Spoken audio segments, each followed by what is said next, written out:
Hi, I'm Richard Byrne. In this video, I'm going to show you how you can use Seesaw to annotate historical images. Let's go ahead and take a look here. And I'm going to use an image that I found in Flickr's The Commons. And it's this image right here, which I'm just going to download. We can see here, no known copyright restrictions. I'm going to download the largest size available, the original size. And there I have it on my computer now in my downloads album.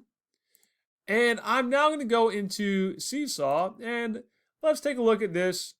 We'll post student work and we're going to select the option here to upload.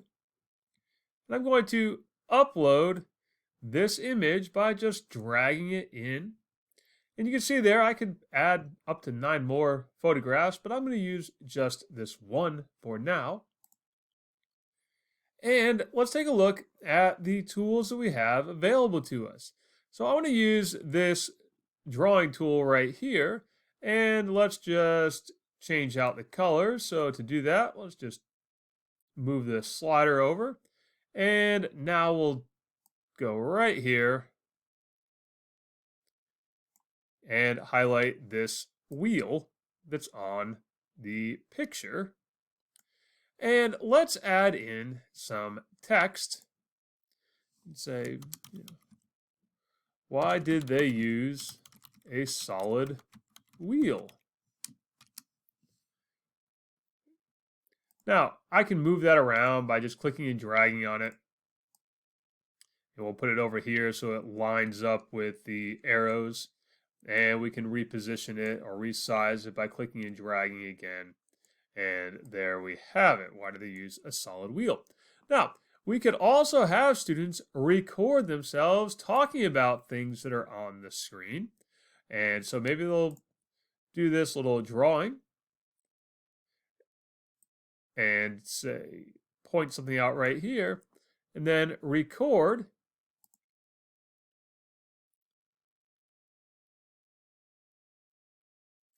I think it's really interesting that they did not have a windshield on the car, and instead the driver is just wearing goggles and a leather helmet. So then we click done, and we can play that back if we'd like to, or simply save it, and we'll share it with all of Mr. Byrne's students and upload that new annotated image where they can play this back.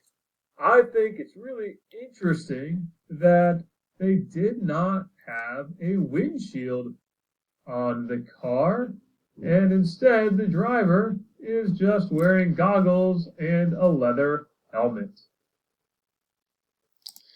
So that's how you can use Seesaw to annotate historical images.